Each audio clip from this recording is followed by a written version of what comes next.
ಶುರು ಮಾಡೋಣ. ಸೊ ಸ್ನೇಹಿತರೆ, ಮೊದಲನೇದಾಗಿ ಇಲ್ಲಿ ಈ 2 ತಾಸು ಧ್ಯಾನ ತುಂಬಾ ಅದ್ಭುತವಾದ ಒಂದು ಏನೋ ಅಭ್ಯಾಸ ಅಂತ ಹೇಳ್ಬೋದು.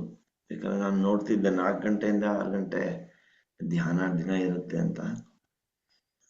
ಸೊ ಇದು ಒಂದು ಅದ್ಭುತವಾದ ಒಂದು ಅಭ್ಯಾಸ.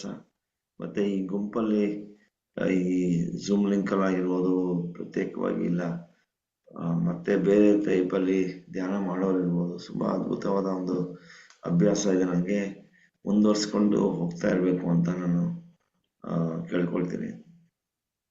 ಈ ಧ್ಯಾನ ಮತ್ತೆ ಧ್ಯಾನದ ಸತ್ಸಂಗಗಳು ಏನಿದೆ ತುಂಬಾ ಮುಖ್ಯವಾಗಿ ಬೇಕಾಗಿರುವಂಥದ್ದು.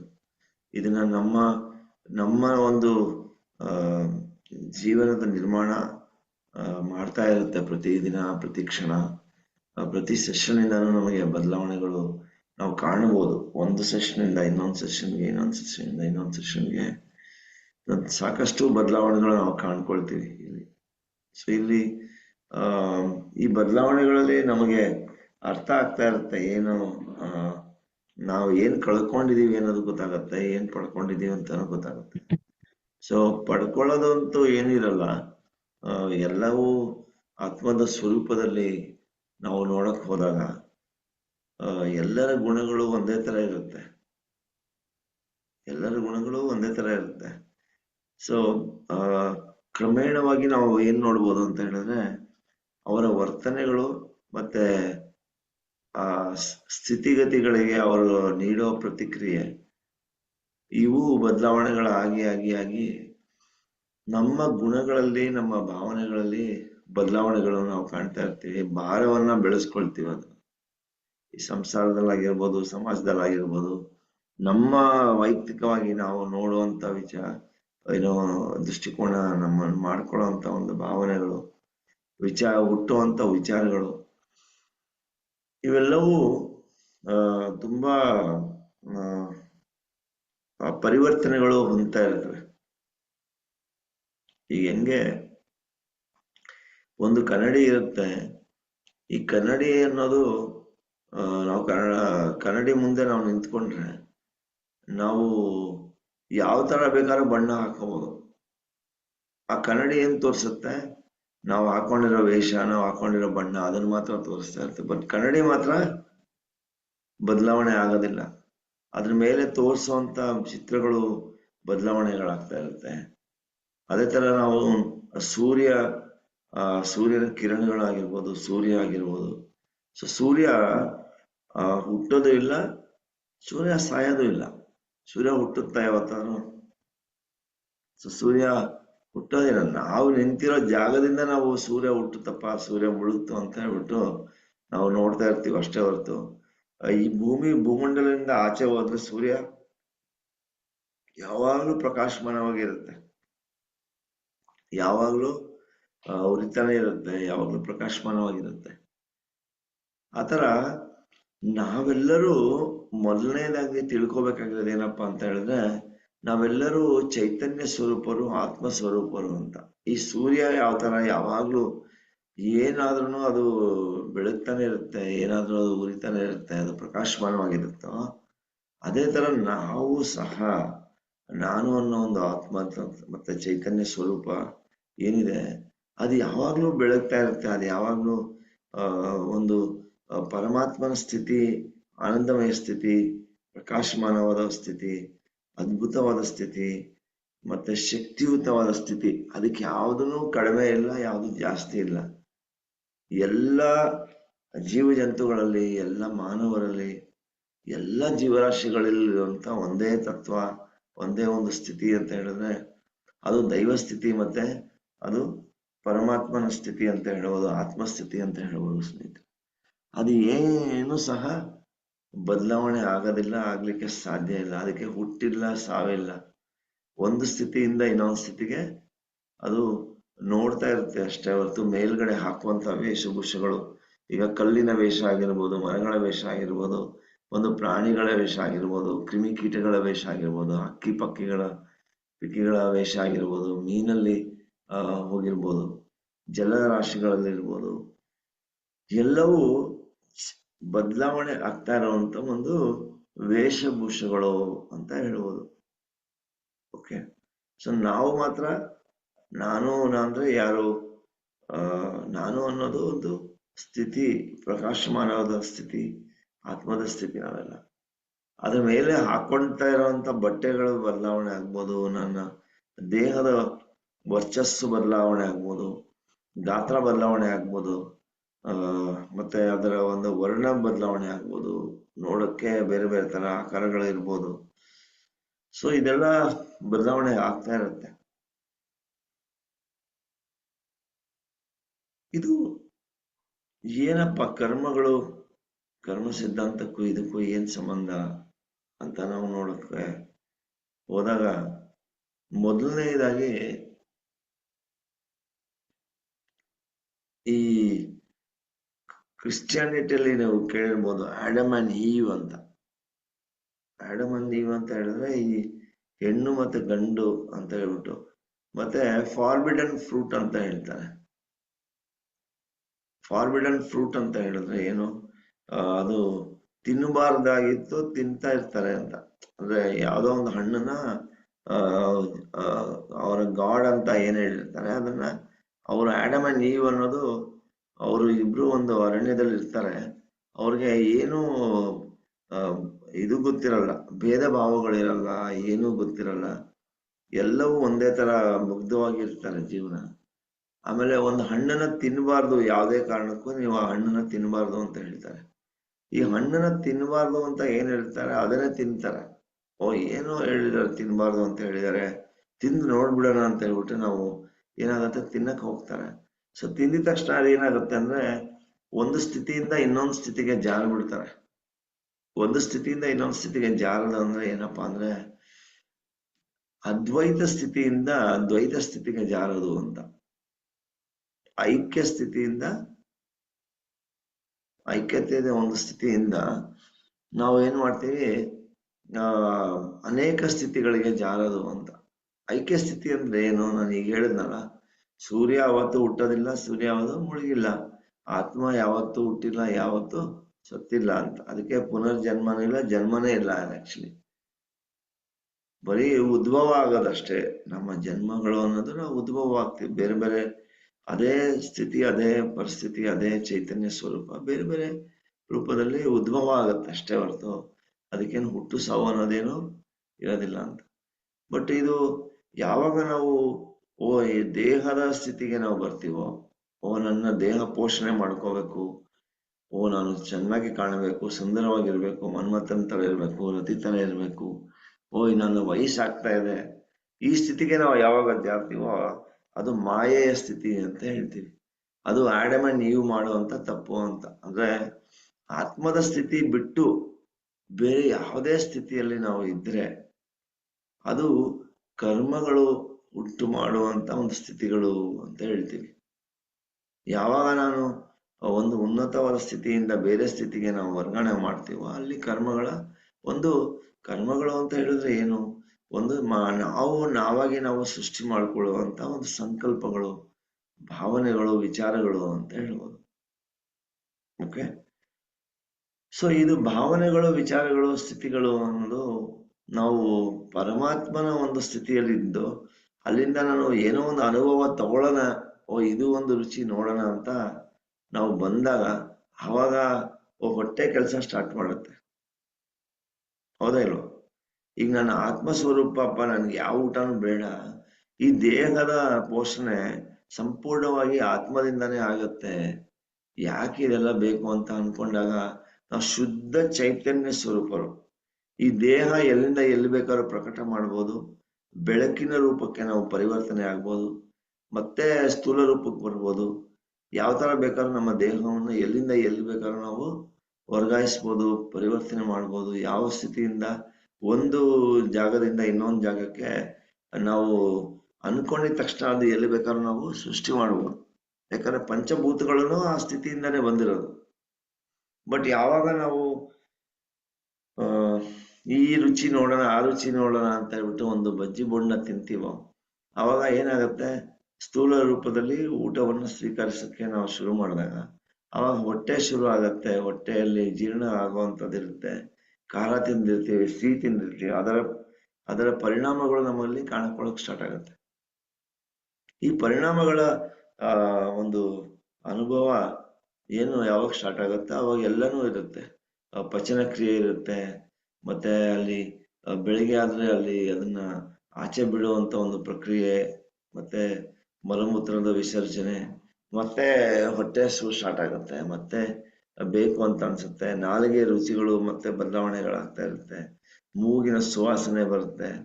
ಸೊ ಎಲ್ಲ ನಮಗೆ ಗೊತ್ತಾಗ್ಲಿಕ್ಕೆ ಸ್ಟಾರ್ಟ್ ಆಗತ್ತೆ. ಇದು ಅನುಭವ ಇದೆಲ್ಲ. ಸೊ ಸ್ನೇಹಿತರೆ, ಈ ಕರ್ಮದ ಸಿದ್ಧಾಂತನೂ ಸಹ ಇದಿಷ್ಟೇ. ಏನಪ್ಪಾ ಅಂತ ಹೇಳಿದ್ರೆ, ಸೂಕ್ಷ್ಮವಾಗಿ ಹೇಳಬೇಕು ಅಂತ ಹೇಳಿದ್ರೆ, ನಾವು ಮಾಡುವಂತ ದ್ವೈತ ಸ್ಥಿತಿಗೆ ಜಾರುವಂತ ಒಂದು ಸ್ಥಿತಿ ಅಂತ ಹೇಳ್ಬೋದು, ಮಾಯೆಯ ಸ್ಥಿತಿ ಅಂತ ಹೇಳ್ಬೋದು. ಕರ್ಮ ಅಂದ್ರೆ ಕರ್ಮ ಸಿದ್ಧಾಂತ, ನನ್ನ ಕರ್ಮ, ನನ್ನ ಪ್ರಾರಬ್ಧ, ಇದ್ ನಾವು ತಗೊಂಡ್ಬಂದ್ಬಿಟ್ಟಿದೀವಿ ಅಂತ ಅನ್ಕೊಳ್ಳೋದಲ್ಲ, ನಾವು ಕರ್ಮ ಸ್ಥಿತಿಗೆ ಜಾರಿಕೊಳ್ಳೋದು, ಮಾಯೆಯ ಸ್ಥಿತಿಗೆ ಜಾರಿಕೊಳ್ಳೋದು ಅಂತ ಹೇಳ್ಬೋದು. ಬೇಕು ಅಂದ್ರೆ ಈ ಸ್ಥಿತಿನ ನಾವು ಮುಂದುವರಿಸ್ಬೋದು, ಬೇಡ ಅಂದ್ರೆ ಆ ಸ್ಥಿತಿನ ನಾವು ಅಲ್ಲೇ ಕಡೆಗಣಿಸ್ಬೋದು ಅಂತ ಹೇಳ್ಬೋದು ಸ್ನೇಹಿತರೆ. ಬೇಕು ಅಂದ್ರೆ ಆ ಸ್ಥಿತಿಯಲ್ಲೇ ಇರ್ಬೋದು, ಬೇಡ ಅಂದ್ರೆ ಈ ಕ್ಷಣಕ್ಕೆ ನಾವು ಅದನ್ನ ಮುಗಿಸ್ಬೋದು. ಯಾರ ಕೈಯಲ್ಲಿದೆ? ಅದು ನನ್ನ ಸ್ಥಿತಿ ನನ್ನ ಕೈಯಲ್ಲಿದೆ, ನಿರ್ಧಾರ ನನ್ನ ಕೈಯಲ್ಲಿದೆ. ಬೇಕು ಅಂದ್ರೆ ಅದನ್ನ ನಾಟಕ ಆಡ್ಬೋದು,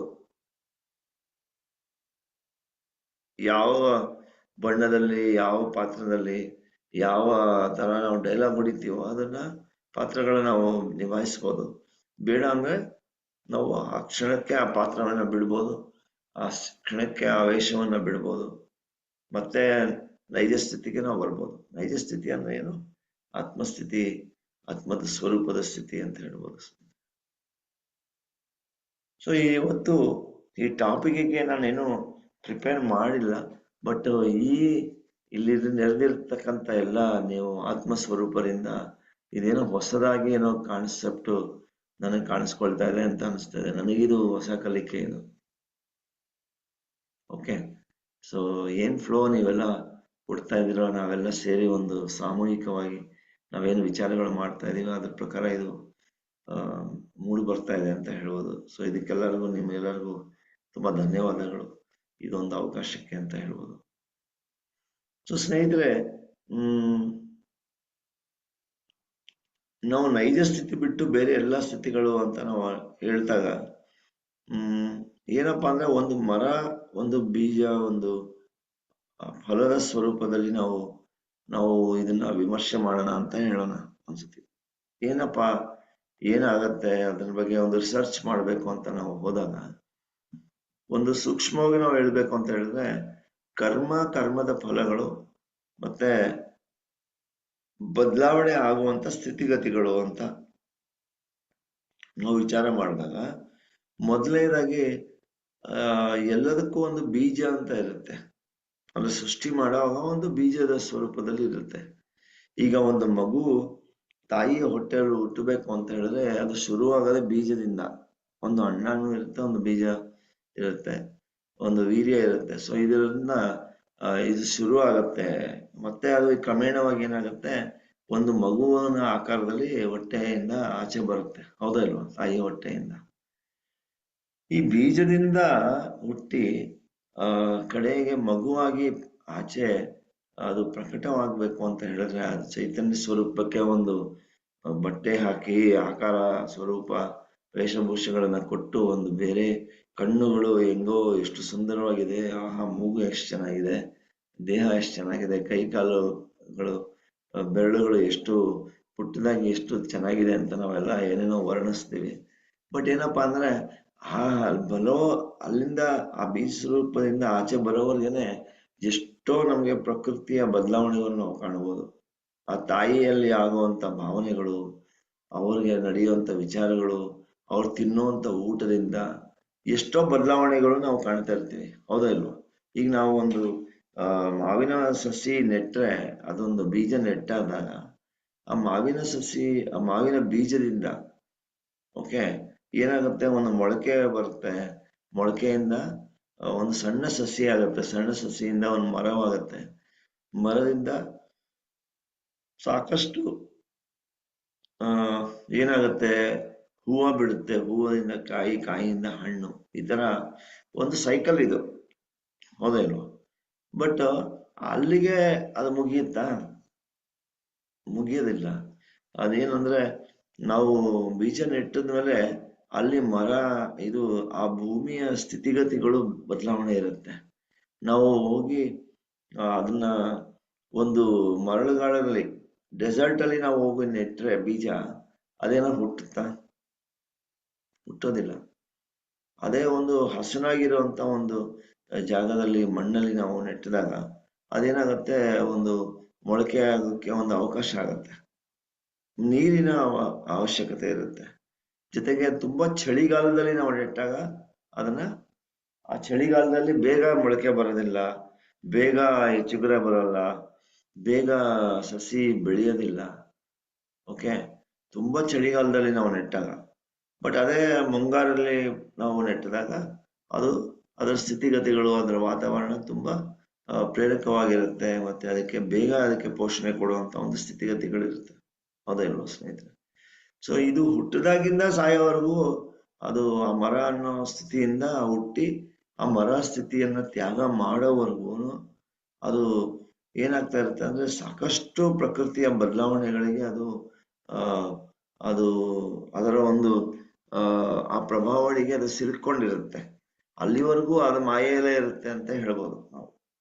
ಎಷ್ಟೋ ವಿಷಯಗಳಿಂದ ಅದು ಕೂಡ್ಕೊಂಡು ಬೆಳಿಬೋದು, ಸಣ್ಣದಾಗಿ ಬೆಳಿಬೋದು, ತುಂಬಾ ದಟ್ಟವಾಗಿ ಅಗಲವಾಗಿ ಬೆಳಿಬೋದು. ಇಲ್ಲಾಂದ್ರೆ ನಾವು ದಾರವನ್ನ ಕಟ್ಟಿ ಮೇಲೆ ಬೆಳೆಸಿ ಕೆಳಗಳಿನ ರೆಕ್ಕೆಗಳನ್ನ ಕಟ್ ಮಾಡಿದಾಗ ತುಂಬಾ ಎತ್ತರಕ್ಕೆ ಬೆಳಿಬೋದು. ಬೇರೆ ಯಾವ್ದೋ ಮರಗಳ ಅಡ್ಡದಲ್ಲಿ ಬಂದಾಗ ಅದನ್ನು ಬೆಳಕನ್ನ ಹುಡ್ಕೊಂಡೋಗಿ ತೂರ್ಕೊಂಡು ಮತ್ತೆ ಬೆಳಕನ್ನು ಹುಡ್ಕೊಂಡು ಮೇಲೆ ಹೋಗುವಂತ ಒಂದು ಮರ ನೋಡ್ಬೋದು. ಮೇಲ್ ಹೋಗಿ ಎತ್ತರದಲ್ಲಿ ಅದು ಹಣ್ಣು ಕೊಡುತ್ತೆ, ಯಾರಿಗೂ ಕೈಗೆ ಎಟಕಕ್ಕೆ ಆಗದೇ ಇರೋಷ್ಟು ಎತ್ತರದಲ್ಲಿ ಅದು ಹಣ್ಣು ಕೊಡುತ್ತೆ. ಈಗ ಸೊ ಸ್ನೇಹಿತರೆ, ಇದು ಪ್ರಕೃತಿಯ ನಿಯಮಗಳು ಅಂತ ಹೇಳ್ಬೋದು ಇದು.